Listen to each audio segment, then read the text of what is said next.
మీకు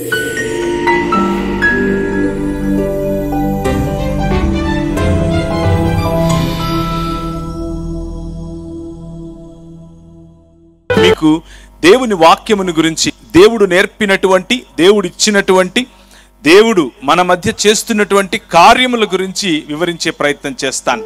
ఈ వివరణ నేను ప్రధానంగా బైబిల్ గ్రంథంలో నుంచి, అలాగే 2000 సంవత్సరాల క్రితం నుంచి వ్రాయబడుతూ ఉన్నటువంటి మనకు అవసరమైనటువంటి కొన్ని శ్లోకముల ద్వారా మీ ముందు పెట్టే ప్రయత్నం చేస్తాను. ఆ క్రమంలో మనం దేవునితో ఏ విధంగా సంధి చేయబడతాం, దేవునితో ఏ విధంగా అసలు మనం ఒకటవుతాం అన్న విషయాన్ని ఈ సాయంకాలం తెలిపే ప్రయత్నం చేస్తాను.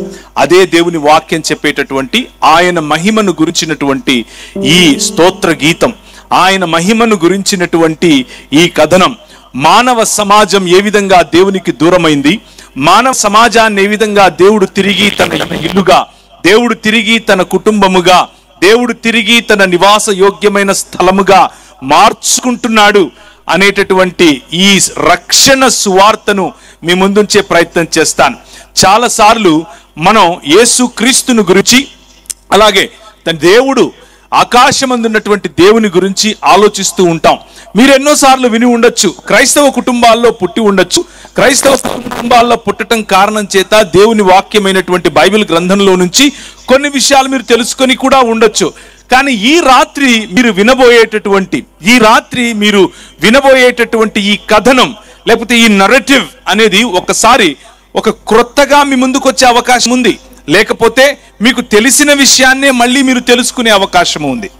కానీ మైకుల ద్వారా వింటున్నవారు, అలాగే లైవ్ ద్వారా చూస్తున్నవారు, మీ జీవితంలోను, అలాగే ప్రాంగణంలో కూర్చున్నవారు మీ జీవితంలోను దేవుని యొక్క విశేషమైన ప్రత్యేకమైనటువంటి ఆయన తాకిడిని ఈరోజు మీరు అనుభవించేట్లుగా దేవుణ్ణి నేను వేడుకుంటున్నాను. ఆయన మీ మధ్య వచ్చి నివాసము చేయబోయేటటువంటి ఈ కథనాన్ని మీ ముందుంచే క్రమంలో మీరు మీ మనస్సులను తెరిచి, మీ మనస్సులలో నిజముగా దేవా నువ్వు నాతో మాట్లాడు, నిజముగా దేవా ఈరోజు నువ్వెవరో నాకు కనబరుచుకో, నిజముగా దేవా నీ గురించినటువంటి వాక్యము, నీ గురించినటువంటి సత్యము నాకు తెలియపరచు అని ఒక్క నిమిషము శ్రద్ధతో మనసులో ఒక మాట చెప్పు. అది చాలు, నీ జీవితాన్ని మార్చివేస్తుంది. నీ జీవితంలో ఈ రోజు నుంచి అనేకమైనటువంటి మలుపులు నువ్వు చూస్తావు.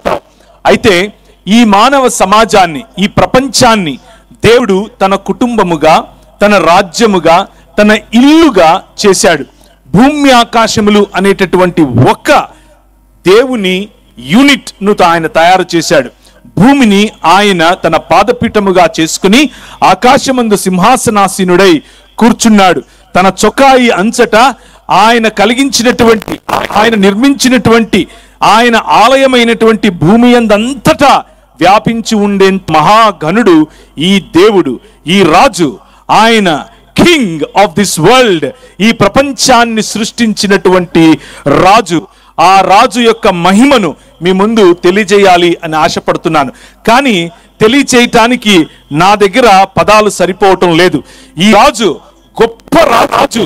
ఈ రాజు యొక్క ప్రేమను అర్థం చేసుకోవటానికి, ఈ రాజు యొక్క ప్రేమను తెలుసుకోవటానికి ఎలాంటి దూరదర్శి టెలిస్కోప్ సరిపోదు.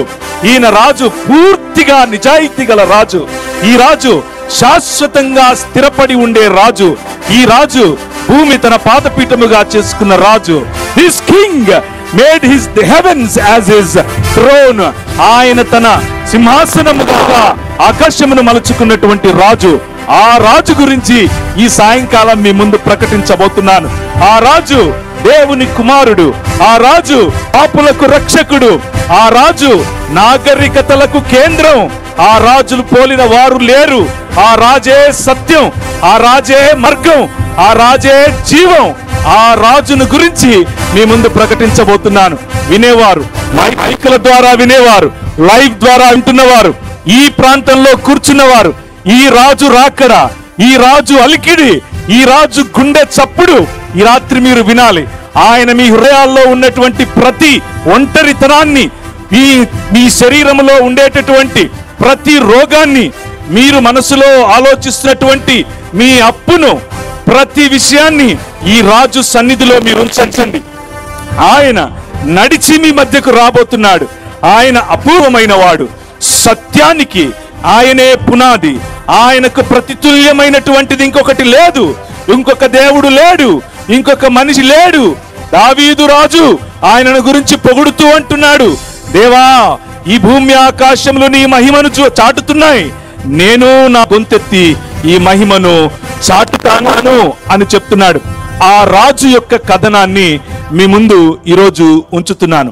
దట్ కింగ్, ఆ రాజు ఈ భూమి ఆకాశములను తన స్వాస్థ్యముగా చేసుకున్నాడు, తన కుటుంబముగా చేసుకున్నాడు. అయితే ఈ భూమి ఆకాశములలో ఈ రాజు మానవ సమాజమైనటువంటి మనలను, మనిషిని తన స్వరూపమందు తన పోలిక చొప్పున చేశాడు.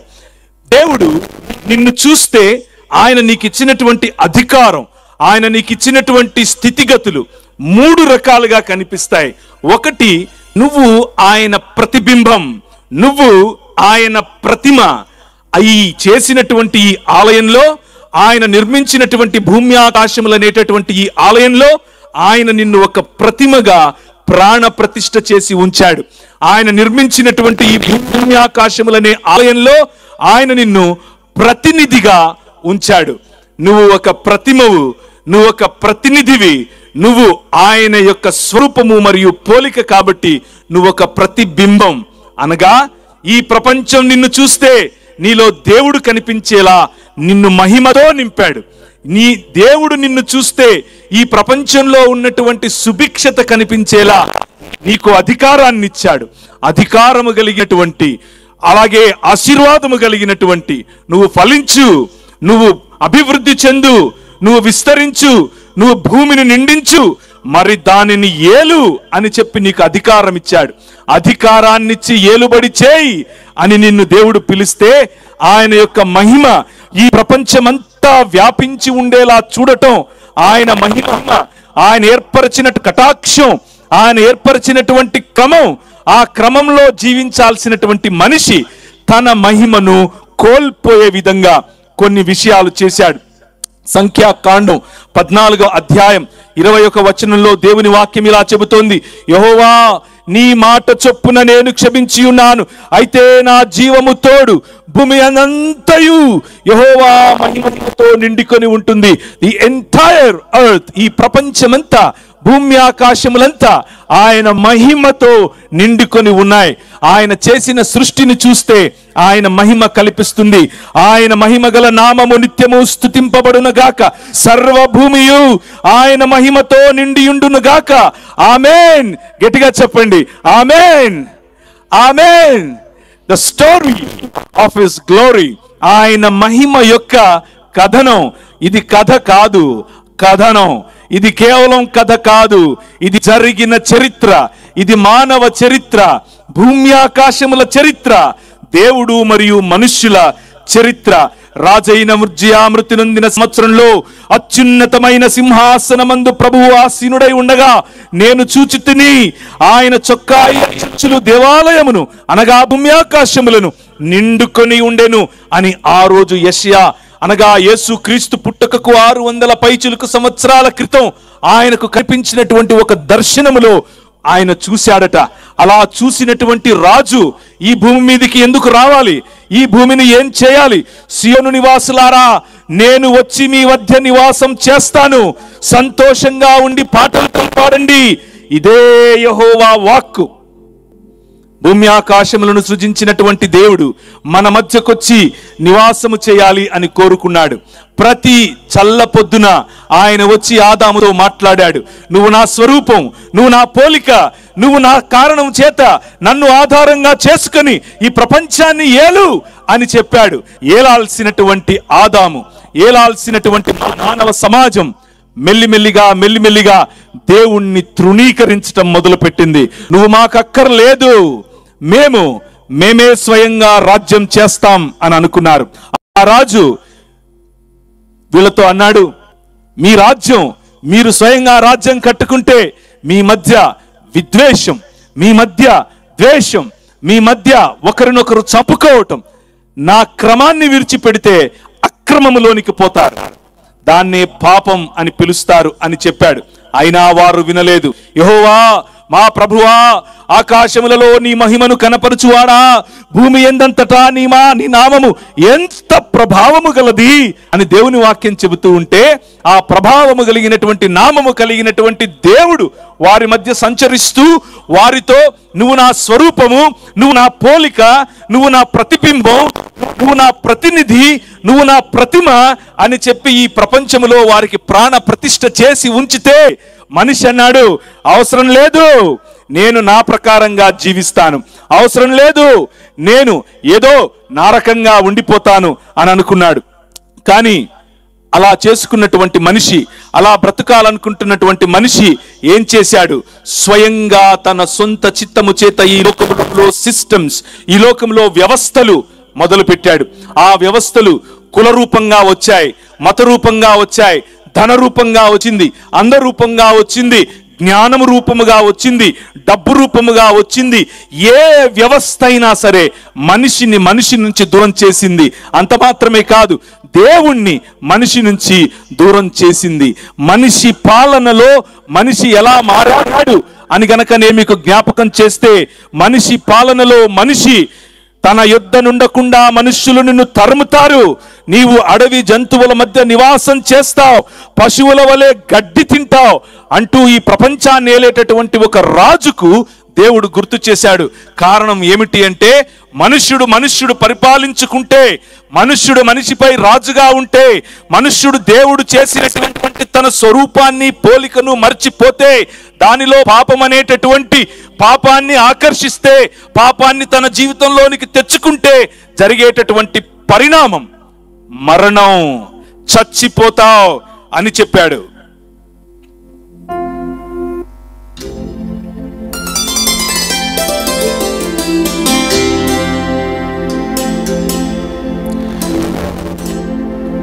సవాదో మనుష్య రూపేణావతీర్య సత్యతానుగ్రహాభ్యాం పరిపూర్ణః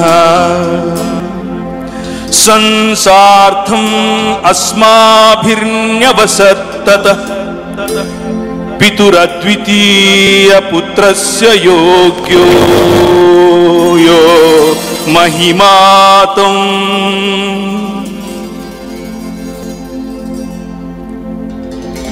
మహిమానం తస్యా పశ్యామా. మనిషిని కోల్పోయాడు. మనుష్యుడు దేవుడిచ్చిన మహిమను కోల్పోయాడు. మహిమను కోల్పోయినటువంటి మనిషి ఏ విధంగా మళ్ళీ దేవుని వైపుకు రావాలి, ఏ విధంగా మళ్ళీ దేవునితో కలవాలి? మనిషి అయితే తను ఏర్పరచుకున్నటువంటి తన చేత సృష్టింపబడినటువంటి ఈ వ్యవస్థల మీద ఆధారపడ్డాడు. నీటి మీద ఆధారపడ్డాడు, సూర్యుడి మీద ఆధారపడ్డాడు, చెట్టు మీద ఆధారపడ్డాడు. సృష్టిని తన దేవుడిగా చేసుకునే ప్రయత్నం చేశాడు, తన కులాన్ని దేవుడిగా చేసుకునే ప్రయత్నం చేశాడు, తను ఏర్పరచుకున్న మతాన్ని దేవుడిగా చేసుకునే ప్రయత్నం చేశాడు. తను అభ్యసించినటువంటి విద్య తనను తిరిగి దేవత్వంలోనికి తీసుకుని వెళుతుంది అని ఆలోచించాడు. కానీ అదంతా జరుగుతుందా? కానీ అది సాధ్యమేనా అన్నటువంటి ఆలోచనను గనక చేస్తే, మనిషి చేసినటువంటి ఆ ప్రయత్నం నిజానికి అవుతుందా అని ఆలోచిస్తే ఏం జరిగింది? మనిషి తెచ్చుకున్నటువంటి పాపం, మనిషి సంపాదించినటువంటి దేవుని తిరస్కరణ మనిషిని మనిషిగా ఉంచలేకుండా పోయింది, అలా దేవుడిగా కూడా కాలేకపోయింది. అందుకనే ఇంకొక శ్లోకంలో ఇలా రాసింది, నేను చదివిన శ్లోకానికి అర్థం, కనుక దేవుడు తానే సృష్టిని చేసిన దేవుడు, తానే సశరీరధారి అయి కృపా సత్య సంపూర్ణుడిగా మన మధ్య నివాసము చేశాడు అన్నటువంటి శ్లోకం. ఇంకొక వాక్య భాగం వినండి. లిపిర్యథాస్తే నైకోపి ధార్మికో జనః తథా జ్ఞానీశ్వర జ్ఞాని మానవః కోపి నాస్తి. విమార్గగామినః సర్వే సర్వే దుష్కర్మకారిణః ఏకో జనోపి నో తేషాం సాధు కర్మ కరోతి చ. ఒక్కడు కూడా లేడు, ఏ ఒక్కడు లేడు. దేవుని ప్రేమను, దేవుని మహిమను అనుభవించేందుకు ఒక్కడు లేడు. ఆయనిచ్చిన మహిమ ఏంటి? ఆయనిచ్చిన అధికారం ఏమిటి? నువ్వు ఈ లోకమునకు వెలుగు, నువ్వు ఈ భూమికి ఉప్పు, నువ్వు మనిషివి. నువ్వు సృష్టికి లోబడటానికి, సృష్టికి మొక్కటానికి, సృష్టిలో ఒక్కడిగా బ్రతకటానికి నిన్ను నేను చేయలేదు. ఎందుకు చేశాను? నువ్వు నా స్వరూపం, నువ్వు నా పోలిక, నిన్ను నా పోలిక చొప్పున చేసుకున్నాను. కమాన్ రా, నాతో కలిసి బ్రతుకు అని చెప్పాను.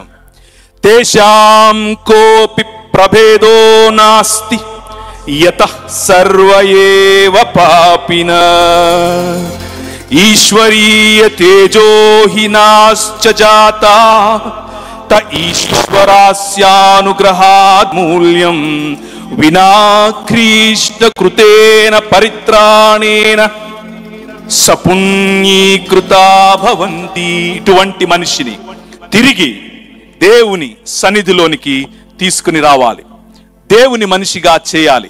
అది మనిషి చేత కాదు, మనిషి ప్రయత్నం కుదరదు. తను చేసిన కర్మ తనలను పొంది, తను చేసినటువంటి ప్రతి ప్రయత్నం తనను వెనక్కి లాగుతోంది. కానీ ఇటువంటి కర్మ పాపానికి, కానీ ఇటువంటి మనిషి దేవుణ్ణి తిరస్కరించినందుకు ఆయన సంపాదించిన బలహీనతలకు పైనున్నటువంటి ఏ జన్మ, ఏ కర్మ పాపములకు అందనటువంటి ఒక మనిషి రావాలి. ఆ మనిషి రాకడే జకర్యా గ్రంథంలో నేను చదివినట్లుగా, ఇదిగో సియోను నివాసులారా సంతోషించండి, నేను మీ మధ్య వచ్చి నివాసం చేస్తాను, ఈ భూమి ఆకాశములను తిరిగి కలుపుతాను, మనిషిని దేవుణ్ణి తిరిగి ఒకటి చేస్తాను, మనిషితో దేవుని సహవాసం ఉండునట్లుగా చేస్తాను అని స్వయంగా దేవుడే కృపా సత్య సంపూర్ణుడై మన మధ్యకు వచ్చాడు. ఆయన బలహీనులకు బలాన్ని అందిస్తాడు. ఆయన ప్రతి సమయానికి అందుబాటులో ఉండేవాడు. ఆయన శక్తివంతమైన దేవుడు మరియు మార్గదర్శకుడు. ఆయన రోగులను స్వస్థపరుస్తాడు, కుష్టును శుభ్రపరుస్తాడు, అప్పుదారుల నుంచి విముక్తినిస్తాడు, బంధాలలో ఉన్న వారిని విడిపిస్తాడు, దుర్భరులను రక్షిస్తాడు, యువతను ఆశీర్వదిస్తాడు, బీదలకు సేవ చేస్తాడు, వృద్ధులను గౌరవిస్తాడు.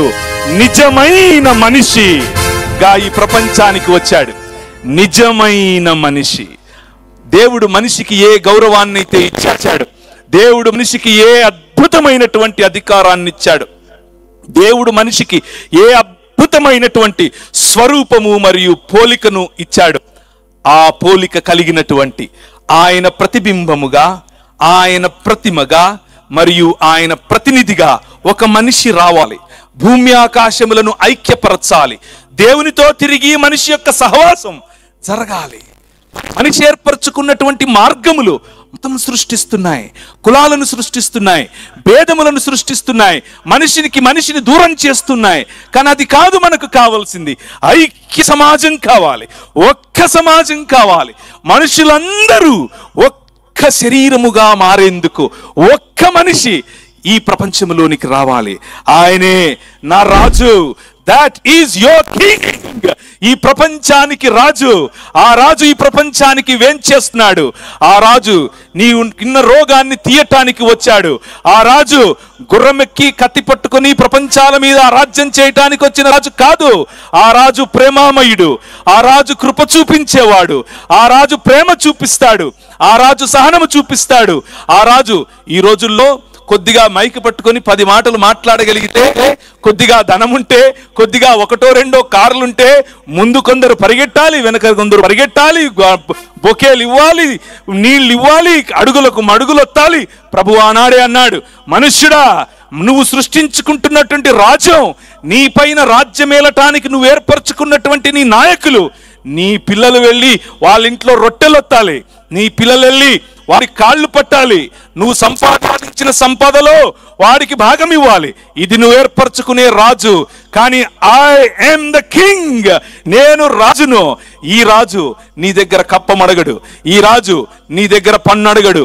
ఈ రాజు నీ దగ్గర దోచుకోడు. తనకున్నది పంచిపెట్టేవాడు. ఈ రాజు నీకోసం మాట్లాడటానికి, ఆయన నీకోసం నిన్ను వెయిట్ చేయించేవాడు కాదు. నేను ఒక అధికారి దగ్గరికి వెళితే గంటలు వెయిట్ చేయాలి. మీటింగ్కు రావాలంటే పాస్టర్లు గంటలు వెయిట్ చేయిస్తారు. కానీ ఈ రాజు అలా కాదు. నీకోసం నువ్వు ఒంటరిగా ఉంటే, ఒకానొక రోజు ఒక ఒంటరిగా ఉన్నటువంటి ఆమె ఆమెకు ఇప్పుడు బ్రతుకుతున్నది 5వ భర్త. అసలు ఆమె భర్తో కాదో తెలియదు. 5 మందిని వదిలేసి పాప జీవితంలో జీవిస్తూ ఉంటే ఆమెను సంధించాలని నిర్ణయించుకున్నాడని రాజు, ఆమె దగ్గరికి వెళ్ళాలని నిర్ణయించుకున్న నీ రాజు ఆమె ఒంటరిగా ఒక చోటుకొచ్చి నీళ్లు పట్టుకుంటుంది అని తెలిసి ఈ రాజు, భూమి ఆకాశములను సృజించిన రాజు, కలిగి ఉన్నదేదియు ఆయన లేకుండా కలుగలేదు అని చెప్పిన రాజు, ఈ రాజు వెళ్ళి ఆమె కోసం వెయిట్ చేస్తూ కూర్చున్నాడు. ఆమె వచ్చింది. ఆమె వస్తే అమ్మా నీళ్ళు ఇస్తావా అని అడిగాడు. ఆ రాజును మీ ముందు ప్రకటిస్తున్నాను. మీరు కోల్పోయిన మహిమ, మీరు కోల్పోయినటువంటి మీ అధికారం, మీరు కోల్పోయినటువంటి దేవునితో మీకున్న సంబంధం, ఈ సంబంధాన్ని తిరిగి పునరుద్ధరీకరించటం, ఈ సంబంధాన్ని తిరిగి దేవునితో కలపటమే సువార్త. ఆ రక్షణ సువార్తను మీ ముందు ఉంచుతున్నాను. ప్రేమ కలిగినటువంటి దేవుడు, కృప కలిగినటువంటి దేవుడు మీ మధ్య ఈరోజు ఒక మాట చెప్తున్నాడు. ఒక మాట చదువుతాను, మీరు దాన్ని జాగ్రత్తగా వినండి. ఆదౌ ఆదాసీత్ సచవాద ఈశ్వరేణ సార్థమాసి సవాద స్వయమీశ్వర ఏవ స ఆదావీశ్వరేణ సహాసి. ఈ భూమి ఆకాశములు కలుగక ముందు వాక్యం ఉండెనట, శబ్దం ఉండెనట, వాదం ఉండెనట. ఆ శబ్దం, ఆ వాక్యం, ఆ వాదం దేవుని వద్ద నుండినట. తేన సర్వం వస్తు ససృజే సర్వేషు సృష్ట వస్తుషు కథమపి వస్తు తేనా సృష్టం నాస్తి. ఈ వాక్యం దేవుడై దేవుడు వద్ద ఉండి ఈ ప్రపంచాన్ని కలుగజేసిన వాక్యం, కలిగి ఉన్నదేదియు ఆయన లేకుండా కలుగలేదు అన్న వాక్యం, కృపా సత్య సంపూర్ణుడై మరియ గర్భాన నీ రాజుగా ఈ ప్రపంచంలోనికి వచ్చాడు. బడుగు బలహీన వర్గాలను విడిపడు ఈ రాజు, ఒంటరి వారిని విడివడు ఈ రాజు, ఒంటరి హృదయాలను విడిచేవాడు కాదు ఈ రాజు, బలహీనతలో ఉన్న వారిని చూసి విడిపించుకునేవాడు కాదు ఈ రోజు. ఈ రాజు నీ బలహీనతల నుంచి నిన్ను విడిపించటానికి ఈ ప్రపంచానికి వచ్చాడు. బూడిదకు ప్రతిగా స్తుతి వస్త్రాన్ని, పూదండను నీకు ఇవ్వటానికి వచ్చినటువంటి రాజు. ఈ రాజు నేను ఒక 25 సంవత్సరాల క్రితం నేను ఈ రాజును గురించి తెలుసుకున్నాను. ఏంటినా అందరూ ఏంటి ఓ వెళ్ళిపోతున్నారు అనుకుని నేను ఈ రాజును చూస్తే అసహ్యించుకునేవాడిని, ఆయనంటే ఇష్టపడేవాడిని కాదు. కానీ ఈ రాజు నన్ను ప్రేమించాడు.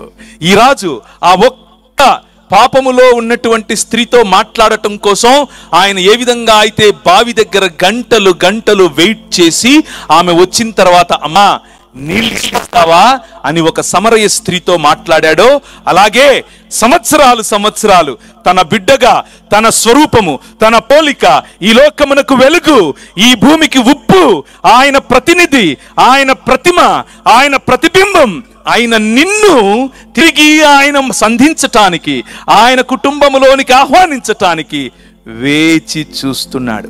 ఈరోజు రాత్రి ఈ రాజు నీకు కనబడితే, ఈరోజు రాత్రి ఈ రాజు నిన్ను పిలుస్తూ ఉంటే, ఈరోజు రాత్రి ఈ రాజు స్వరం నీకు వినిపిస్తూ ఉంటే అలక్ష్యం చేయకు.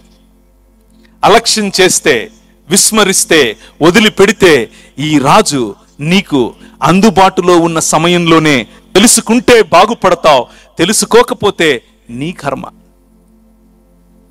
అయినా నిన్ను ఆయన ప్రేమించటం మానడు సుమా.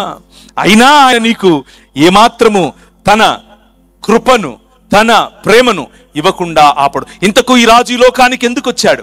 ఇంతకు ఈ రాజుకున్నటువంటి అసలైన లక్ష్యం ఏంటి? ఆయన కొందరిని మాత్రమే తీసుకొని అక్కడికెక్కడికో వేరే లోకానికి తీసుకెళ్లి, ఇంకొందరిని తీసుకెళ్లి ఇక్కడేదో చికెన్ 65 మటన్ 65 లాగా దహించేస్తాడా? నో, అది కాదు దేవుని వాక్యం చెప్తున్నటువంటి సువార్త. దేవుడు కొందరిని ప్రేమించి ఇంకొందరిని ద్వేషించాడు అన్నది, ఎవరిపైన కత్తి పట్టకుండా, ఏ జెండా ఎత్తుకోకుండా మనుష్యులను ఏ విధంగా ఐక్యపరుస్తాడో చూసినటువంటి మతం భయపడిపోయింది, వెన్నులో వణుకొచ్చింది. చంపండి అన్నారు. రాజును చంపేయండి అని అన్నారు. దిస్ కింగ్ ఆయన అనుకుంటే తనకున్నటువంటి మహాసేనలో నుండి ఒక్క దూతకు ఆజ్ఞాపిస్తే ప్రపంచాన్ని, భూమి ఆకాశములను మట్టు పెట్టగలిగినటువంటి తన దండు కానీ బంట్రౌతుల చేతికి చిక్కి వారు తన గడ్డం పీకి ఎవరు పీకారో కనుక్కో అని హేళన చేస్తూ ఉంటే, ఆయన పైన ఉమ్మి వేస్తూ ఉంటే, ఆయనను కొరడాలతో కొడుతూ ఉంటే, ఏ రోమా సామ్రాజ్యం అయితే ప్రపంచంలోనే అతి క్రూరమైనటువంటి మరణాన్ని ఇస్తుంది, మనుష్యుల యొక్క వయలెన్స్, మనుష్యుల యొక్క హింస, దేవుణ్ణి జుగుప్సాకరంగా సెక్స్లో చూసుకునేటటువంటి, దేవుణ్ణి జుగుప్సాకరంగా చంపడంలో చూసుకునేటటువంటి మనుషుని యొక్క కళ్ళు అదే వయలెన్స్ అనగా అదే హింసను ఉపయోగించి దేవుణ్ణి కట్టడి చేయాలి అని అనుకున్నారు. నిజమైన మనిషిని చంపేయాలి అని అనుకున్నారు. 3 మేకులు పిక్కోలేవు అని అనుకున్నారు. కానీ ఈ రాజు, యువర్ కింగ్, మై కింగ్, కమాన్ రా అని పిలిచాడు. రా అని మరణాన్ని పిలిచాడు. మరణాన్ని కౌగిలించుకోవటానికే ఈ లోకానికి వచ్చాడు. కారణం ఏమిటి అనంటే, నేను ఇంతకు ముందు మీకు చదివినట్లుగా ఒక్కడు కూడా లేడు ఈ ప్రపంచములో నీతిగా బ్రతికేవాడు. ఒక్కడు లేడు దేవుణ్ణి వెతికేవాడు. అందరూ ఈ పాపము కారణము చేత, దేవుణ్ణి తిరస్కరించామన్న పాపము చేత, ఆయనను తిరస్కరించిన పాపము చేత చచ్చిపోతున్నారు. ఆయనిచ్చిన అనుగ్రహాన్ని, ఆయనిచ్చిన మహిమకు దూరంగా బ్రతుకుతున్నారు. ఆయనిచ్చిన మహిమ ఏమిటి? ఆయనిచ్చిన మహిమ అధికారం, ఆయనిచ్చిన మహిమ ఆనందం, ఆయనిచ్చిన మహిమ ఆయనతో సహవాసం, ఆయనిచ్చిన మహిమ ఎప్పటికీ చనిపోని శరీరం. కానీ మనిషి చనిపోతున్నాడు, మనిషి రోగముల బారిన పడుతున్నాడు, మనిషి నానా రకములైనటువంటి, నానా విధములైనటువంటి బాధలలో చిక్కుకొని పోయాడు. దానికి పర్యవసానం, దానికి సొల్యూషన్ మతములో వెతికాడు, ధనంలో వెతికాడు, అంధకార సంబంధమైన దురాత్మ సమూహముల యొక్క పవర్ కింద వెతికాడు. ఎక్కడా సంతోషము లేదు.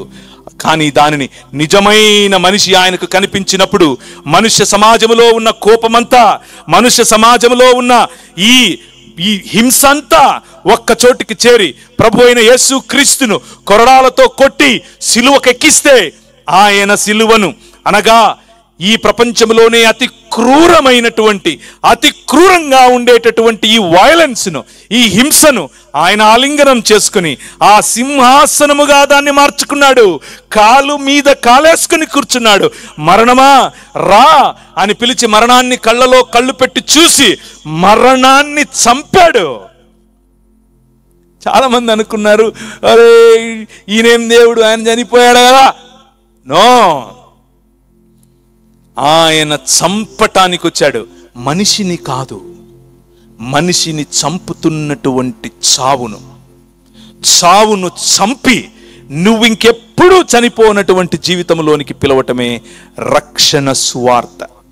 నువ్వు ఇంకెప్పుడూ చనిపోకుండా ఉండేటటువంటి జీవితం నీకు ఇవ్వటం కోసం ప్రభు అయిన యేసుక్రీస్తు చావును ఆలింగనం చేసుకున్నాడు.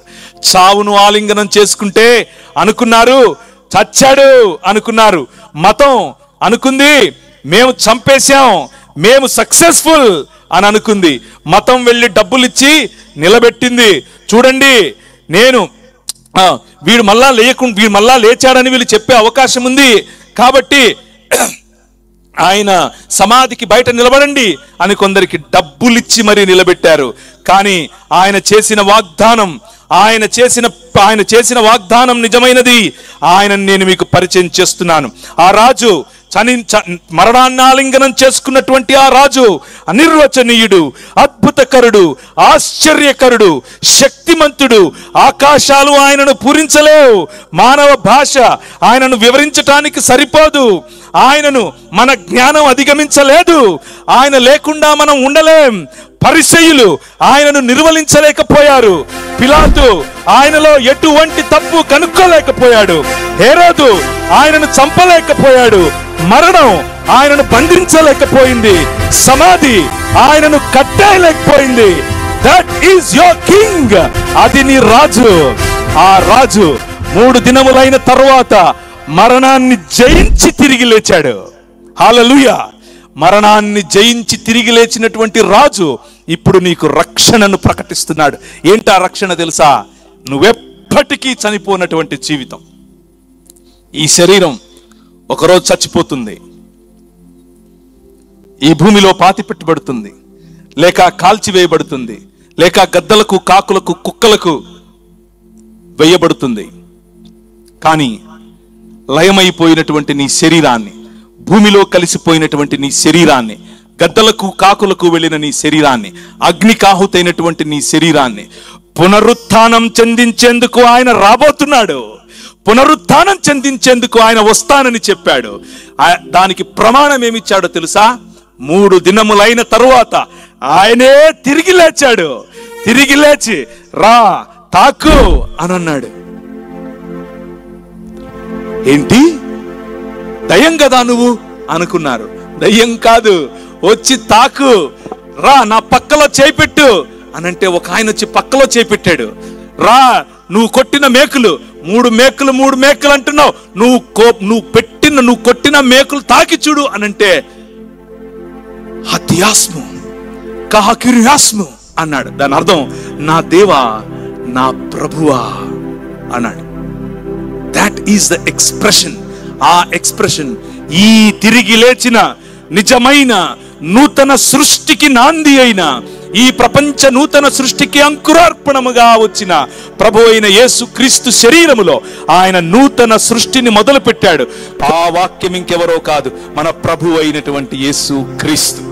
ఆ వాక్యం ఇంకెవరో కాదు, శరీరధారి అయి మన మధ్యకు వచ్చినటువంటి యేసు క్రీస్తు. ఆ వాక్యము నీతో నాతో ఈ రాత్రి మాట్లాడుతోంది. ఆ వాక్యము నిన్ను నన్ను పిలుస్తోంది. ఖండకు ఖండ బైబిల్ గ్రంథంలో ఉన్నటువంటి సారాంశాన్ని మీ ముందుంచాను. అయితే పునరుత్థానము అనగా మరణాన్ని జయించటం, అనగా నీ శరీరములో ఉన్న బలహీనతను జయించటం, అనగా నీ సమాజంలో ఉన్న బలహీనతను జయించటం. మానవుడు దేవుణ్ణి తృణీకరించిన కారణం చేత కళ్ళుండి చూడలేని సమాజంగా మారాడు, చేతులుండి పనిచేయలేని సమాజంగా మారాడు, నోరుండి మాట్లాడలేని సమాజంగా మారాడు, కాళ్ళుండి నడవలేని సమాజంగా మారాడు. కాబట్టే తన చేతి పనులపైన ఆధారపడి నాలాగా నువ్వు చూడలేవులే అని మొక్కే పని చేస్తున్నాడు, అని సాష్టాంగపడే పని చేస్తున్నాడు. కానీ కళ్ళుండి చూసే, నోరుండి మాట్లాడే, చేతులుండి అద్భుతమైన కార్యములు చేసే ఈ రాజు వచ్చేశాడు, నీ జీవితంలోనికి వచ్చేశాడు. ఆయన పిలుస్తున్నాడు. ఈరోజు రాత్రి ఒకవేళ కూర్చున్నటువంటి మీలో, మైకుల ద్వారా వింటున్నటువంటి మీలో, లైవ్ ద్వారా చూస్తున్నటువంటి మీలో, మీ హృదయంలో, మీ హృదయానికి పట్టినటువంటి పాపం అనేటటువంటి ఈ రోగం, ఈ దేవుణ్ణి తిరస్కరించటం అనేటటువంటి రోగం, దాని నుంచి మీకు విముక్తి కావాలా? ఒక్క క్షణం మీ మనస్సుల్లో, మీ హృదయాలపైన చేయి వేసుకుని దేవుని వైపు చూడండి. ఇదే రక్షణ సమయం, ఇదే రక్షణ దినం. దీన్ని అలక్ష్యం చేయొద్దు. ఆ ప్రభు తన స్వరక్తమిచ్చి నిన్ను కొనుక్కున్నాడు. ఆ ప్రభు నిన్ను తన స్వరూపము పోలిక చొప్పున చేయాలి అని ఆశపడుతున్నాడు.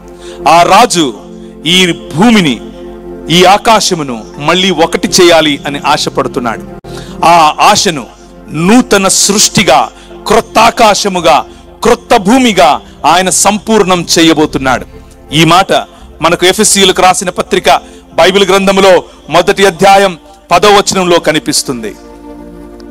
దేవునికి ఉన్నటువంటి సంకల్పం క్రీస్తును పంపించటానికి ఏమిటి అనంటే, ఆయన పరలోకమందున్నవే గాని భూమి మీద ఉన్నవే గాని సమస్తమును ఐక్యపరిచి ఒకటిగా చేయాలి అని నిర్ణయించుకున్నాడు.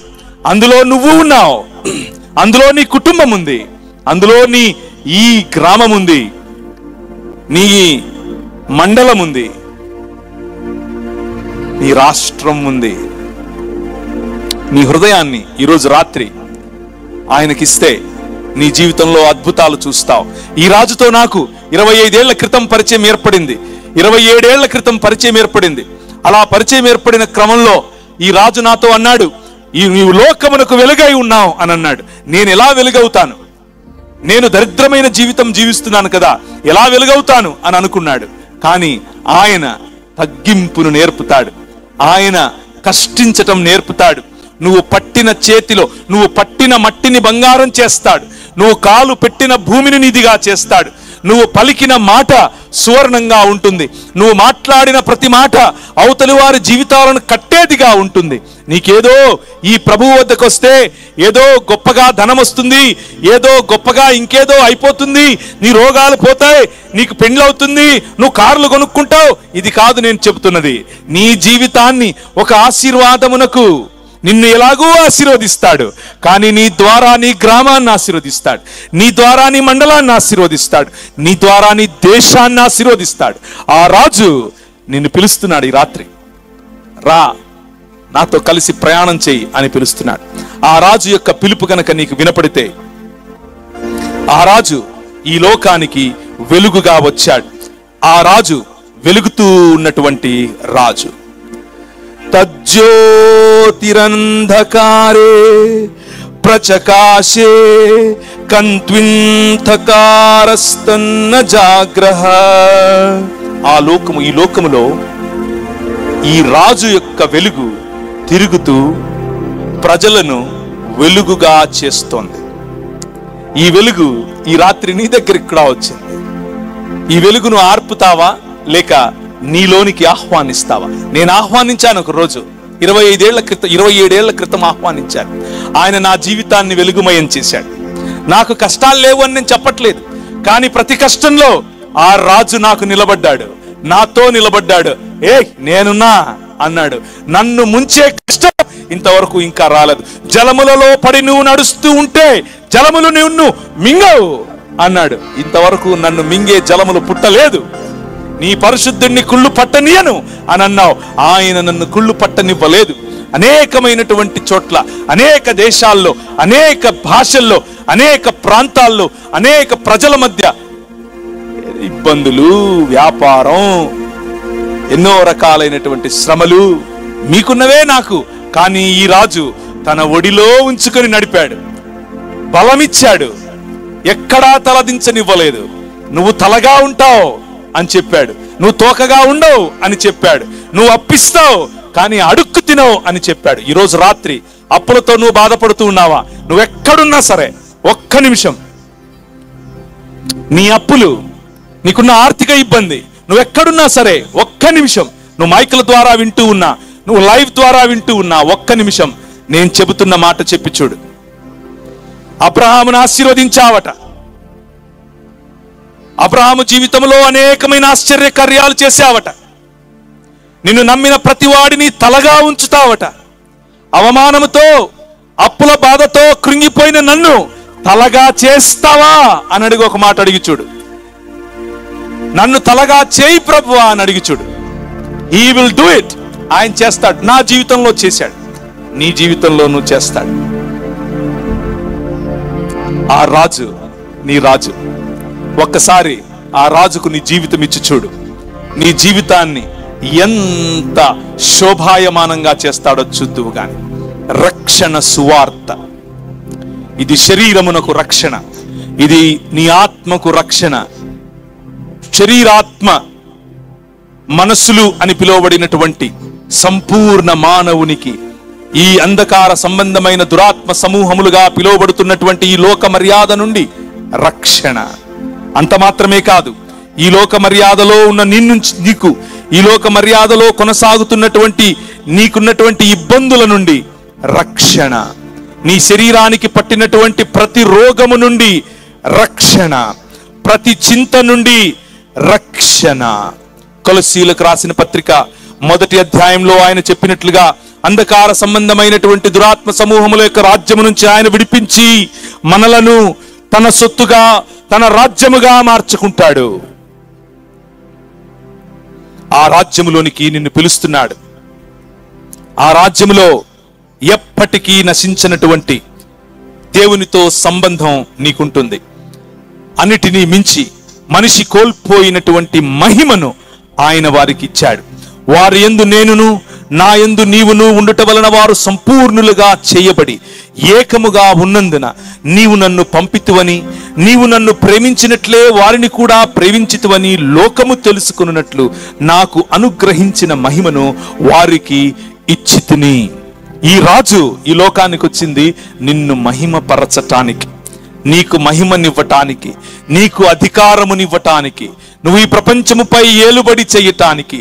ఏలుబడి వైలెన్స్ తో కాదు, ఏలుబడి బెదిరింపులతో కాదు, ప్రేమతో. ఈ రాజు నేర్పిస్తున్నటువంటి సింపుల్, చాలా సరళమైనటువంటి సందేశం, నీ సృష్టికర్తయగు దేవునితో సంబంధం, నీ పొరుగు వాడితో సంబంధం, నీ పొరుగు వాడిని ప్రేమించే జీవితం. ఇంతే బైబిల్ యొక్క సారాంశం. సమస్త బైబిల్ యొక్క సారాంశం ఇదే. ఈ రాజుతో కనుక నువ్వు కలిసి పయనిస్తే, ఈ రాజుతో కనుక కలిసి నువ్వు ప్రయాణిస్తే దేవునితో సహవాసం. ఈ రాజును కలిసి ప్రయాణిస్తే నీ సాటి మనిషిని గౌరవించే మనస్సు నీకొస్తుంది. ఇప్పుడు కులం అన్న అడ్డుగోడలు నిన్ను ఆపవు, మతం అన్న అడ్డుగోడలు నిన్ను ఆపవు, నువ్వు స్త్రీవి నేను పురుషుణ్ణి అన్న అడ్డుగోడలు నిన్ను ఆపవు, నీ ప్రాంతం వేరు నా ప్రాంతం వేరు అన్న అడ్డుగోడలు నిన్ను ఆపవు, నీ భాష వేరు నా భాష వేరు అన్న అడ్డుగోడలు నీకు ఇక లేవు. నువ్వు నలుపు నేను తెలుపు, నువ్వు ఎరుపు నేను పసుపు అన్న తేడాలు లేవు. అందరూ సమస్త మానవులు ఒక్క శరీరముగా మారే ఏకైక రాజు చేస్తున్నటువంటి ఒక యాగం, ఆ యాగములో భాగముగా నిన్ను పిలుస్తున్నాడు. ఈరోజు ఈ రాజు యొక్క స్వరం నువ్వు వింటూ ఉంటే, రా రా, ఈ రాజును ఆశ్రయించు. ఈ రాజు నిన్ను ఆశీర్వదిస్తాడు. ఈ రాజు నీ జీవితానికి ఎన్నడూ నువ్వు మర్చిపోనటువంటి, నీకు ఒక ఆశ్చర్యకరమైనటువంటి జీవితాన్ని ఇస్తాడు. ఆయన ఎల్లప్పుడూ ఉన్నాడు, ఎల్లప్పుడూ ఉంటాడు. ఇక్కడ ఇప్పుడు ఈ క్షణం నీ ముందు ఉన్నాడు. ఆయన మాట్లాడుతూ ఉంటే, ఒకవేళ నీకు వినిపిస్తూ ఉంటే, ఆయన స్వరాన్ని, సన్నని మెల్లనైన ఆ రాజు స్వరాన్ని విను. మన దేశమే కాదు, ప్రపంచంలో అనేక దేశాల్లో మనుషులకు మధ్య ఉన్నటువంటి అనేక ఇబ్బందులు, మనుషులు ఏర్పరచుకున్నటువంటి సొంత రాజ్యాల కారణం చేత మనుషులకు ఎలాంటి భయంకరమైనటువంటి అన్యాయం, అక్రమము జరిగిందో ఆయా రాజ్యాలకు ఈ నల్లట్ట పుస్తకం, 66 పుస్తకాలు ఉన్నటువంటి బైబిల్ గ్రంథం వెళ్ళింది. ఎక్కడెక్కడికి వెళ్ళిందో అక్కడెక్కడ సుభిక్షత, ఎక్కడెక్కడికి ఈ గ్రంథం వెళ్ళిందో, ఈ సువార్త ప్రకటింపబడిందో, ఈ రక్షణ సువార్త ప్రకటింపబడిందో అక్కడక్కడ స్త్రీకి న్యాయం జరిగింది, పిల్లలకు న్యాయం జరిగింది, అందరికీ చదువు ఇవ్వబడింది, అందరికీ ఆరోగ్యం ఇవ్వబడింది. ఈరోజు రాత్రి నీ శరీరంలో రోగం ఏదైనా ఉంటే, అనారోగ్యం ఏదైనా ఉంటే, ఈరోజు రాత్రి నీ మోకాళ్ళ మీదికి నువ్వురా, నీ మోకాళ్ళ మీదికి నువ్వురా. ఆయన నిన్ను ఆశీర్వదించబోతున్నాడు. నీకు కణితి, నీ క్యాన్సర్, నీ ఎయిడ్స్, నీ ఏదైనా సరే ప్రపంచంలో, నీ హృదయంలో ఉన్న రోగమా, నీ శరీరంలో ఉన్న రోగమా, ప్రతి ఒక్కటి ఈరోజు రాత్రి నిన్ను ఈ ప్రభువు తాకబోతున్నాడు. నేను చెప్పినందుకు కాదు, నువ్వు అడిగితే. నేను చెప్పినందుకు కాదు, నువ్వు అడిగి చూడు. నువ్వు మోకరించి ఆయన్ను పిలువు. నువ్వు నన్ను స్వస్థపరుస్తావట, స్వస్థపరుచు యెహోవా అనువట.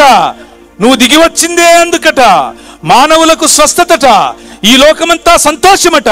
మరి నా కుటుంబంలో సంతోషం లేదు, నా జీవితంలో సంతోషం లేదు, రా ప్రభువా అని ఒక్క మాట చెప్పు, నీ జీవితం మారుతుంది.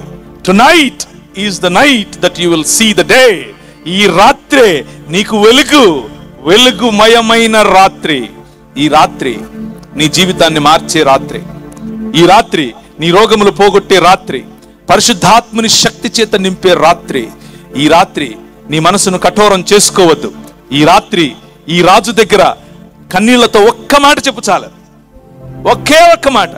నువ్వు రాజువట, నువ్వు దేవుడివట, నిన్ను అనుసరిస్తే సుభిక్షతట, నిన్ను అనుసరిస్తే రక్షణట, నిన్ను అనుసరిస్తే నాకున్న ఈ సంకెళ్ళు విరిచేస్తావట. నేను నిన్ను నా హృదయంలోకి ఆహ్వానిస్తున్నాను, అంతే, ఇంకేం లేదు. రా, నా సంకెళ్ళు తెంపే. ఆయన చేస్తాడు. సమయం అయిపోయింది గనుక చివరి మాట చెప్పి ముగిస్తాను. అన్నిటినీ మించి ఈ రాజు, ఈ రక్షణ సువార్తను ప్రకటిస్తున్నటువంటి ఈ రాజు ఈ లోకానికి రావడానికి గల ప్రధానమైన కారణం ఏమిటో తెలుసా? ఆయన ప్రేమ. నిన్ను తన కుమారుడైనటువంటి యేసు క్రీస్తు యొక్క స్వరూపములోనికి తిరిగి మార్చాలన్న సంకల్పం, నిన్ను మరణాన్ని జయింపచేసి తిరిగి శరీరములో సశరీరుడుగా నిలబెట్టాలన్న సంకల్పం. ఆ సంకల్పం నీలో సిద్ధిమయమవుతుంది, నెరవేర్చబడుతుంది. ఎప్పుడో తెలుసా? ఆయన పిలువు నీ హృదయంలోనికి. నువ్వు చాలా ఏండ్ల నుంచి క్రైస్తవుడు అయి ఉండొచ్చు, కానీ ఇక్కడ చనిపోయి ఎక్కడికో వెళ్ళాలని, లేకపోతే ఆయనను వెంబడిస్తే ఏదేదేదేదేదో చెయ్యాలని మతం చెప్పిన మాటలు విని నువ్వు ఆయనకు దూరంగా ఉంటే, ఈరోజు రాత్రి ఆ రాజును నీకు పరిచయం చేస్తున్నాను. ఈ రాజు నిన్ను రాజుగా చేయటానికి వచ్చాడు, నిన్ను రాజుగా నిలబెట్టడానికి వచ్చాడు. రా. నిన్ను ఏది అడ్డుపడుతోంది ఈ రాజు దగ్గరికి రావటానికి? దాన్ని విరిచి పారేసి ఈ రాజు దగ్గరికి రా. నీ జీవితం అంచెలంచెలుగా మారుస్తాడు, అంచెలంచెలుగా ఎదిగేలా చేస్తాడు, తలగా ఉండేలా చేస్తాడు. తలలుంచుకుంటే ప్రార్థించుకుందాం, ప్రభు వైపుకు చూద్దాం. తక్కువ సమయమే, కానీ ఈ తక్కువ సమయంలో ఈ రాజు యొక్క స్వరం నీ దగ్గరికి బలంగా వచ్చింది. ఈ రాజును మరణం ఆపలేకపోయింది.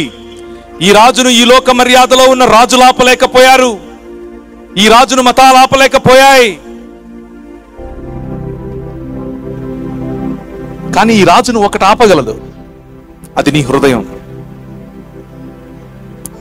ఈ రాజు నీ హృదయంలో కట్టివేయబడటానికి ఇష్టపడే రాజు. ఈ రాజు నీ దగ్గరికి రావటానికి సిద్ధపడుతున్నాడు. నీకు తిరిగి మహిమనివ్వటానికి, నిన్ను తిరిగి మనిషిగా చేయటానికి, నిన్ను తిరిగి రాజుగా చేయటానికి, అధికారము కలిగినటువంటి రాజుగా చేయటానికి ఆయన సిద్ధపడి నీ మధ్యకు వచ్చాడు. ఆయన పిలుపును నీ కఠిన హృదయంతో దూరపరుచుకోక, ఈరోజే నీ హృదయాన్ని ఆయనకి, నీ శరీరాన్ని ఆయనకి. ఒక్క మాట చెప్పు, నేను, నా ఇంటి వారు, మేమందరం యెహోవానే సేవిస్తాం.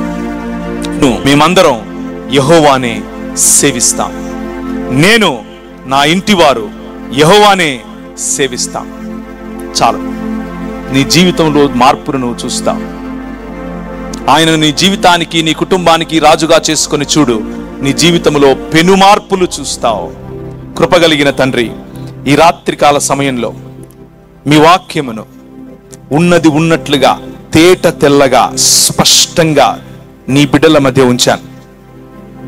కృపగల తండ్రి, నీ మాట తప్ప నా సొంత భావనలు, నా సొంత ఆలోచనలు ఏవి వారి జీవితం పైన ప్రభావం చేయనివ్వకుండా కేవలము నీ మాట, కేవలము నీ వాక్యము వారి జీవితాలను సంధించినట్లు ఈ మాటలను ఆశీర్వదించమని మీకే సకల స్తుతి మహిమ ఘనత ప్రభావాలు చెల్లిస్తూ యేసు నామమున సమర్పిస్తున్నాను తండ్రి. ఆమెన్.